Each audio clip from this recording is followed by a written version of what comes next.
it's only a small group of us, so again, if you've got a question, just ask as we go through, so it should be quite good. Right, so welcome to today's little presentation. This was one of the things we put up for a vote to our members to sort of vote on to see what things they wanted to do, and this is always quite a popular thing. We can take you through some really basic stuff about how community management works and things to think about, especially if you're new to running your own group, so that's quite useful. Let's move on to the next slide. Here we go, come on, move. Yeah. Don't worry about this because I said everyone can ask questions as we're going through. And if you really want to know, there's some dodgy pictures of us, so me and Dimple. My hair's a bit greyer now since that picture was taken. That's having children. That's what does it. And Dimple's looking her usual self, so that's quite good there. What we're going to take you through is 10 main things. So we've got all sort of contents for this today about purpose, making people feel comfortable, getting your team together, engagement, opening the community, first-time user experience, nudging people, content curation, and data and measuring success. What a lot of groups struggle to do is they miss out some key elements when they're creating their community. And this hopefully will give you some basics of things to think about as you're starting to develop your community and things you can do for the long term as well. The reason behind this is that there's so much social media out there. There's a load of best practices. There's hundreds of different things around technology that's out there that everyone thinks that building an online community or an online group is quite easy. Unfortunately, it's quite daunting, and there's a load of things you can do around it. So the good thing is that because it's been around for a long while, the idea of community management, especially online, there's a lot more stuff out there, but a lot of people don't get the basics right. You get the basics right, you're going to have a successful community. So the first bit we're going to talk about is the purpose. What a lot of communities struggle with is they don't actually have a clear purpose about why they're there. With a habit, sometimes senior managers say, we need a community on this, and there's actually no need or no demand for it. But this is something that at the time that is bugging them. So getting your purpose right is really, really important. So you need to make sure that there's not only a good purpose for the members, the people that you want to participate, but also if it needs to help you as a team or as an organisation deliver as well, you need to get a good balance between that. You also need to know your audience and the roles of people that's going to participate in your community. A big habit of a lot of communities is they try and go for the big hitters. They go for like the senior managers, the really, really important people. They're not the people that will participate in your community. They don't have time. And they'll probably delegate someone to do this anyway, or give it to someone that doesn't know enough about that particular subject area. So when you're looking at the audience, make sure you're looking for people who you think will actually actively participate, and maybe start with the four people that are out there. Another thing around the purpose is that a lot of the purposes don't actually have any objectives towards it. So they have these really woolly objectives like we're going to improve knowledge sharing, or how you're going to measure that, how you're going to identify what difference it's made, things around improving collaboration. It's not really an objective that's going to nail down what you're going to work towards. So really, the whole thing about the purpose is understanding why you're there, the audience you want to get involved in, the purpose behind it, so the real purpose behind it, and also setting small objectives that you can all work towards, which also gives you the what's in it for me, for the members.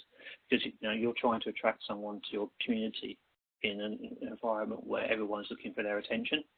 So you need to make sure it's giving them that nice what's in it for me. And if you can do that, then you're halfway there. Does that all make sense so far? It does. Okay. When it comes to helping members feel comfortable, because it's online, you still need that face-to-face interaction as well. So what you want to try and do is make it feel like it's their community. So sometimes you can customize it by putting logos up there. But you want to deliver what they're looking for as well.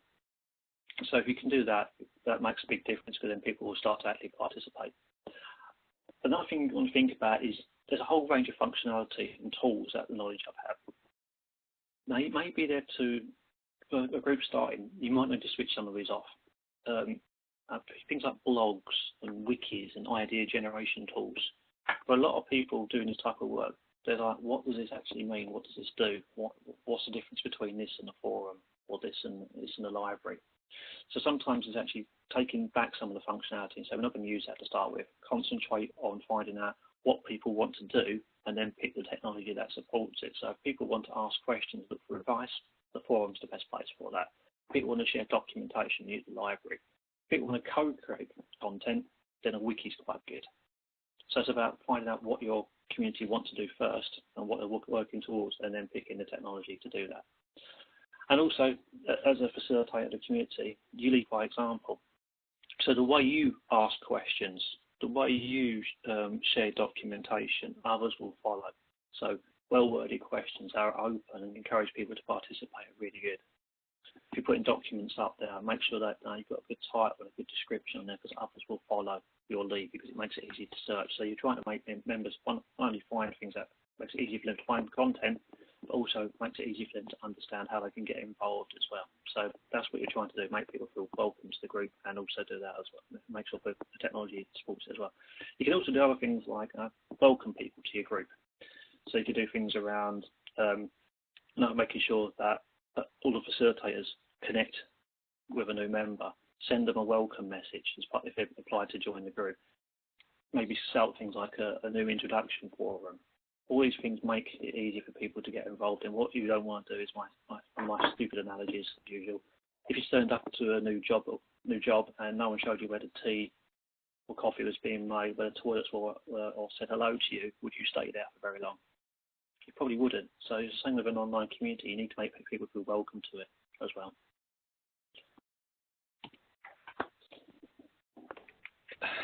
Some communities try and do stuff on their own.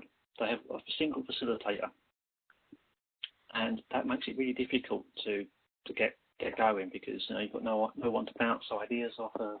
What happens when you go on holiday as well? That sometimes we've had a couple of communities where the facilitator's been on holiday 2 weeks and the community's dead 2 weeks later because no one's been there to keep it ticking over. We do recommend that you have around 2 to 3 facilitators when you kick off. You normally have a lead, and you have 2 people that are supporting and helping out where they can. So having that makes a big difference. So you need to make sure that you have enough facilitators that's going to sustain the activity. I mean, some communities we come across actually have different leads for different topic areas. So you might want to think about that as well. Another thing I mentioned earlier on that audience, be clear about who's in and who's out when it comes to your membership of your group. Because what you don't want to do is have people come into the group that can be disruptive. They're not really the right type of people in there. There may be even consultants. Some groups don't like consultants being on there because the consultants sell products and services, which they don't really want to do. Where in other groups, they've got a clear membership and say that we're going to bring someone in, someone we trust and someone we know, and they know how to behave. So having a clear who's in and who's out to your membership is really helpful, because that then leads on to things like when someone applies to join your group, you can tell people if they meet your criteria for your membership, you can accept them in, you can tell them like what's been going on, you can tell them what they can get involved in. But if they don't meet your criteria, or they don't have enough information for you to make a decision on, then you can go back to them and say, like, sorry, we don't know enough about you. Like, here's my number. Could you give me a call? We can talk through it. Or if they're completely the wrong type of people, we can tell them that, sorry, this group's set up for this reason. These are the type of people that we're looking for. And you can define them in a nice way, because what happens is that me and Dimple get the emails back from people that got the rejection message with no comments back or no explanation for why. And they get really upset about it as well. So it saves me and Dimple an awful lot of work having to go back and forth and try and help these people out. So if you're nice and clear, at least put your details on there, at least they can come back to you and ask some more questions. But that's really important, because the trust of your group is really key. And if you've got the right type of members in there, things will start to happen. If you've got the wrong type of members in there, maybe 1 or 2 that's a little bit disruptive, then it can cause problems, and then people will stop participating. Right. What a lot of communities do when they start off is they have this habit of uploading all their documentation in the first couple of weeks, and then wonder why no one participates after that. They also upload a lot of their content and wonder why no one comments on it as well.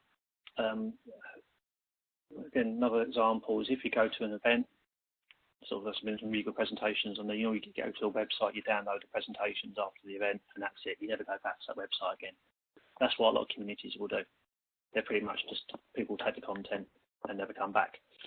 So if you want to get people engaged, you need to ask questions. You need to sort of ask those questions that people are thinking about at the moment, what's troubling them, what work they need to do. So have a focus on delivering good questions to start off with, because that engages members to participate.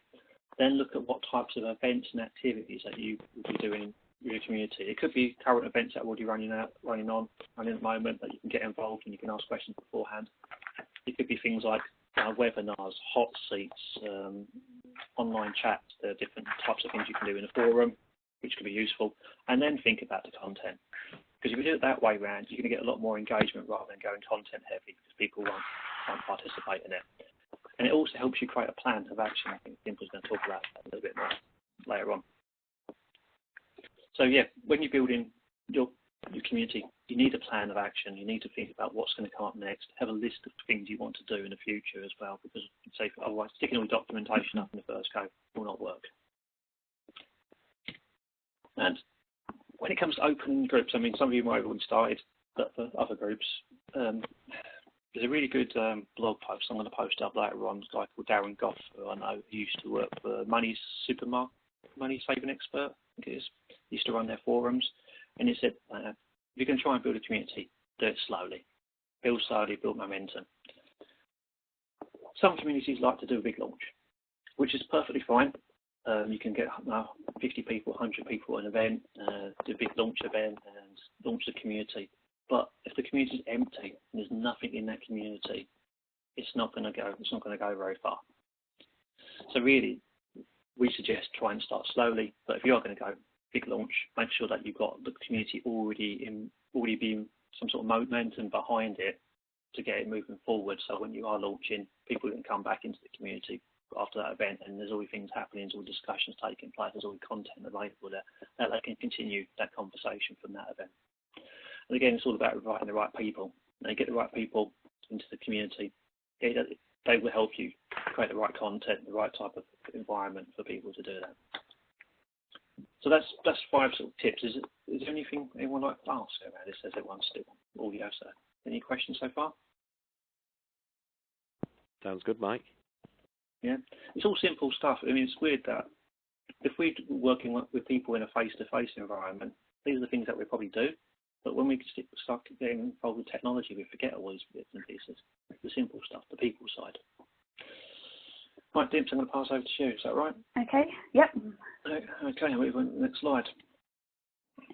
Okay, so creating a first-time experience, great first-time experience.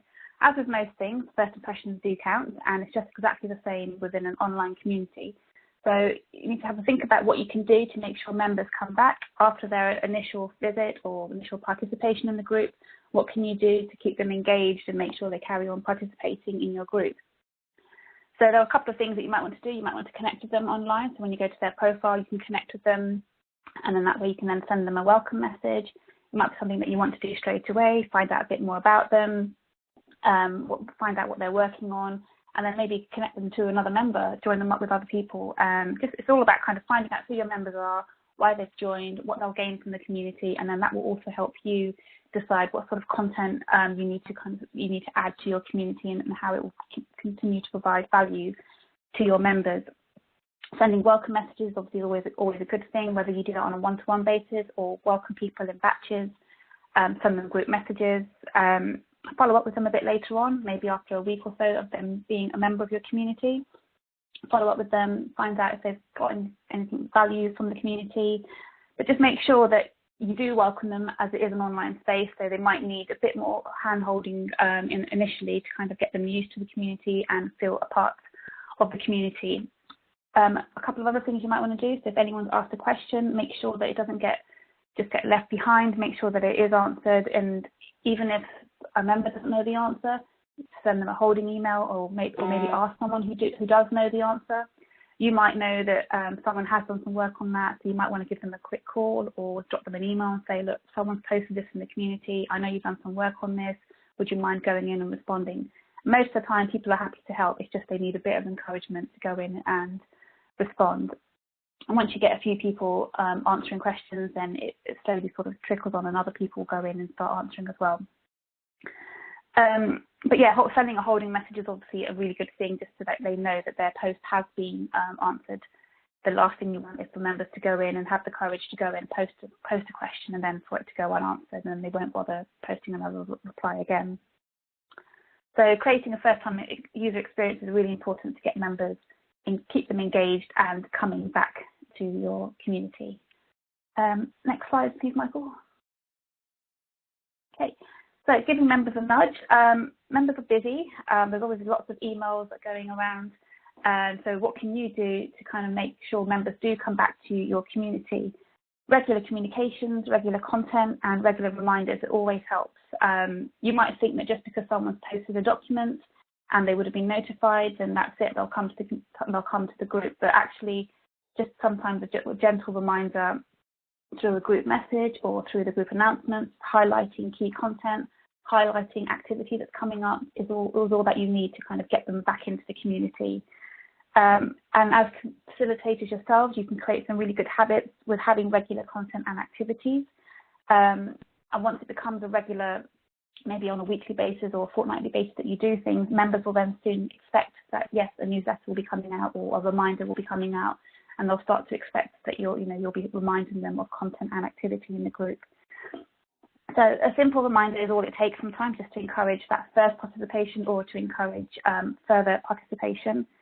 Signposting them to key content, so you can use the group announcements tool, you can send a group message, use hyperlinks to signpost to key content, whether it's a document or a forum or an event that they can book onto, or even just linking to your homepage and saying that there's a new poll in the group, please take part in it.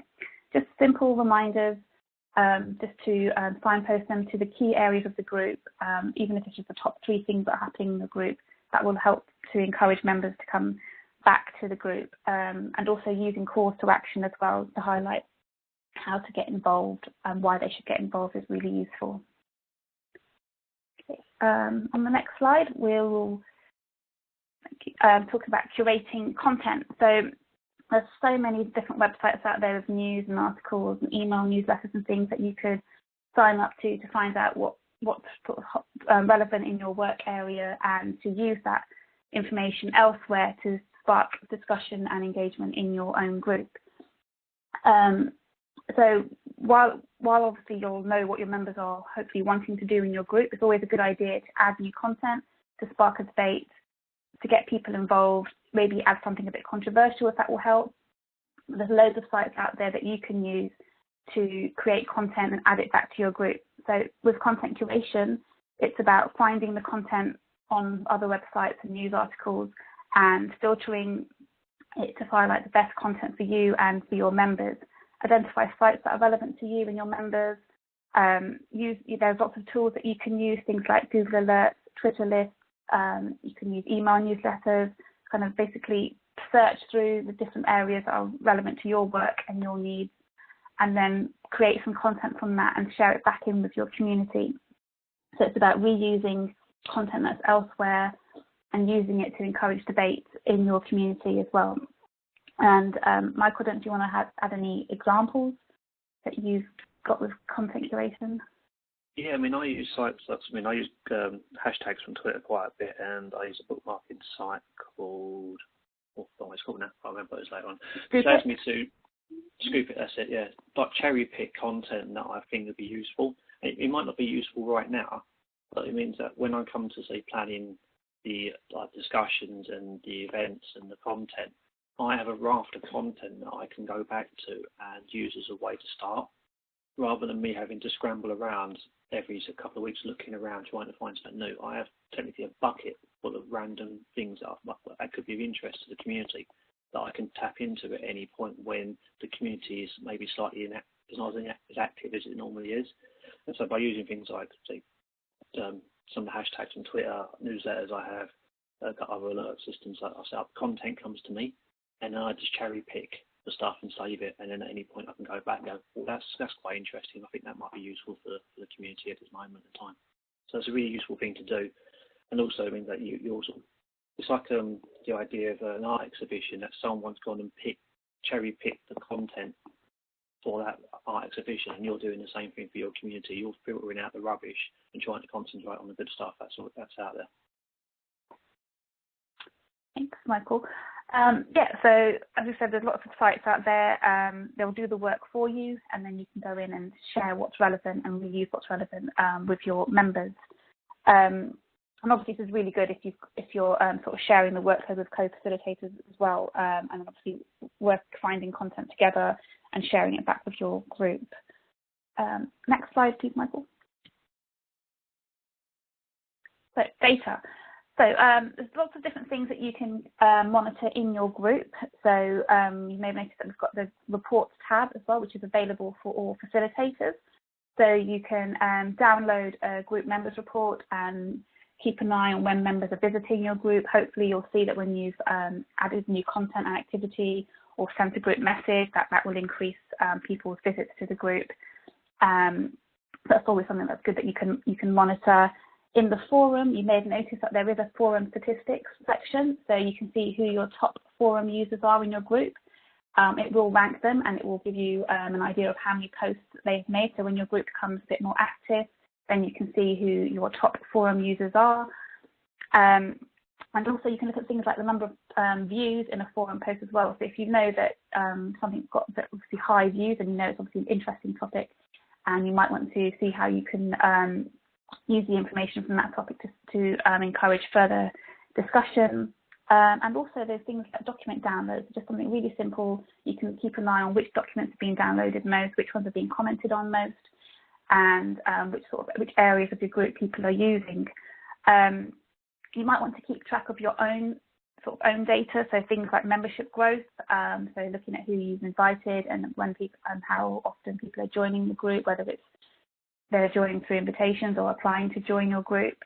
But keep track of your own data in that way. And then there's also, if you want to kind of go a step further, you can create a Google Analytics tracking code for your group. So you'll find that in your settings page for your group. So you can go to Google Analytics, create a tracking code, and it will monitor your group's pages and track things like your page visits, how long people are spending on different pages, so you can see which ones are the most popular pages. You can drill down quite a lot into Google Analytics depending on what it is you want to know. But there are all different ways of monitoring your group and your visits, where which pages people are visiting in your group. Yes, interesting to add to that. Especially with the forums and also the library, especially with the library document downloads, what it allows you to do is start to see the type of documents that people really like. So you start to maybe see that now things that are more visual, like the infographics get a lot more downloads rather than a massive big document. So actually what you can start doing is tailoring the type of content or encouraging content in your members that members really like. So you actually adjust it based on what's happening there. Same with the forums. What you can do after a period of time is you can actually review all the discussions that are already taking place, and what you start to do is see the same type of themes. So what it allows you to do is predict the type of discussions that are going to happen in the future. And that means you can actually start, working on topics around those predictions, which gives you, again, some more content ideas for the future as well. Quite a simple thing, just you can download, you can copy and paste all the forums or topics, and you can start theming. It takes about 10 minutes to do. And then allows you to sort of predict what's coming up next before even the members think about it. Those are useful things you can use some of that data for. So, just go next slide. Yeah, thanks. Okay, so measuring success. So you might want to then think about what success actually does look like for your group. What are the sort of indicators that are showing that your group is providing value to members? What do you need to keep doing more of, and maybe what should you be doing less of in your group? And what's worthwhile measuring. So, and obviously, just because something's worth measuring doesn't necessarily mean you should measure it. A lot of people go for growth in members, and they think actually just having members, lots and lots of members, is always a good thing. And it might be a good thing, but that's not the only measure that's worth measuring. Obviously, you want to make sure that there's activity and there's growth in activity. So you may want to look at growth in activity versus growth in members.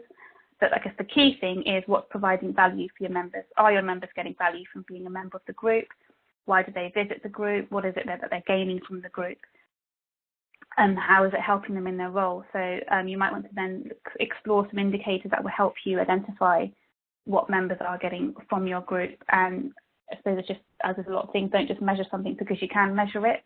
Actually, what's going to help you grow your group and take it to the next step. further. So simple things just like asking members. You might want to create a poll.